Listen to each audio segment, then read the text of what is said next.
বাসর ঘরে ঢুকে দেখি পিচ্চি মেয়ে হয়েছে। আমার বউ যদিও ছবিতে বড় লাগছিল, কথাবার্তা বলতে লাগলাম। আমি চাচ্ছিলাম তার সাথে একটু ফ্রি হয়ে নিতে, আর তার বাসর ঘরের ভীতিটাও কাটাতে চাচ্ছিলাম। আগে থেকেই বাসর ঘরে ভাবিদের দিয়ে যাওয়া ফলমূল ও মিষ্টি আমি খাচ্ছিলাম, ও সামিনাকেও খাওয়াই দিচ্ছিলাম। আমি মাস্টার্স হলেও সামিনা ছিল নতুন, তাই আমি তার ভয় কাটানোর জন্য অনেক সময় নিচ্ছিলাম। একসময় আমি তার মুখটি উপরে তুলে ধরে কপালে একটি চুমু খেলাম। দেখলাম সে তাতে কেমন জানি কেঁপে উঠল।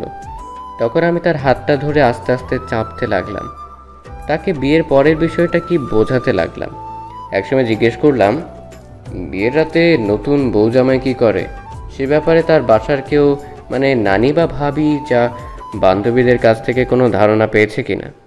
সে লজ্জায় লাল হয়ে বলল, তার এক বিবাহিত বান্ধবীর কাছ থেকে সে অনেক কিছু জেনেছে। তার বান্ধবী নাকি তাকে বলেছে বাসর রাতে প্রথম ওই কাজ করার সময় নাকি বেশ ব্যথা পাওয়া যায়, তাই সে খুব ভয় পাচ্ছে। আমি বুঝলাম ওর সাথে সব কিছু আস্তে আস্তে শুরু করতে হবে। আমি তাকে অভয় দিয়ে তার পাশে বিছানায় শুয়ে আস্তে করে আমার পাশে তাকে টেনে নিলাম। তাকে আমার দিকে ফিরে শুয়ে আমার বাম হাতটা খাড়া করে আমার মাথাটা তাতে রেখে ডান হাত দিয়ে তার চুলে বিলি কাটতে লাগলাম। বললাম, দেখ সামিনা, প্রতিটা মানুষই একসময় বড় হয়ে বিয়ের পিঁড়িতে বসে নিজের সংসার শুরু করে। এটা সাধারণত সামাজিক ও দৈহিক দুটো চাহিদার জন্যই হয়ে থাকে। এটা প্রকৃতিরই নিয়ম। পৃথিবীর সৃষ্টি থেকেই নিয়ম চলে আসছে। আজ আমরাও সেই প্রকৃতির বিধানে এক ঘরে অবস্থান করছি। তুমি একজন প্রাপ্তবয়স্ক মেয়ে, তোমাকে বুঝতে হবে নরনারীর চাহিদা কি। নিশ্চয়ই তোমারও সেই চাহিদা রয়েছে। এটা একটা খুবই আনন্দের ব্যাপার। যদি তুমি নিজে সত্যি বিষয়টির আনন্দ নিতে চাও, তবে এটা ভয় হিসেবে না নিয়ে তা থেকে আনন্দটুকু খুঁজে নাও। দেখবে এতে তুমিও যেমন মজা পাবে, আমিও তেমন মজা পাবো।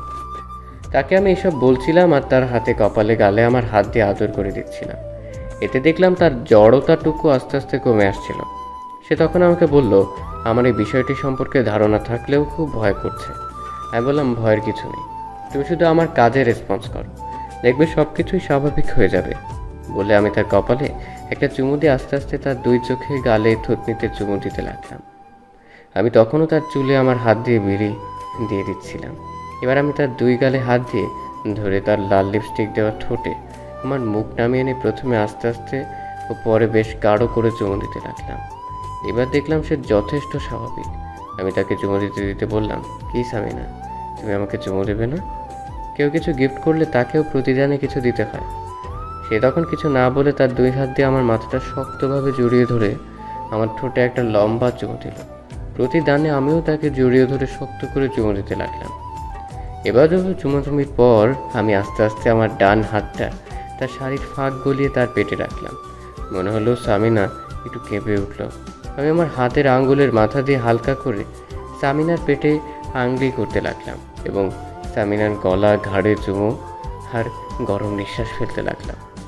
এতে দেখলাম সামিনা চোখ বন্ধ করে কেমন কাঁপতে লাগলো। বন্ধুরা, দ্বিতীয় পর্ব দেখতে চাইলে কমেন্টে জানান এবং চ্যানেলে যদি নতুন এসে থাকেন অবশ্যই চ্যানেলটি সাবস্ক্রাইব করে রাখুন। ধন্যবাদ।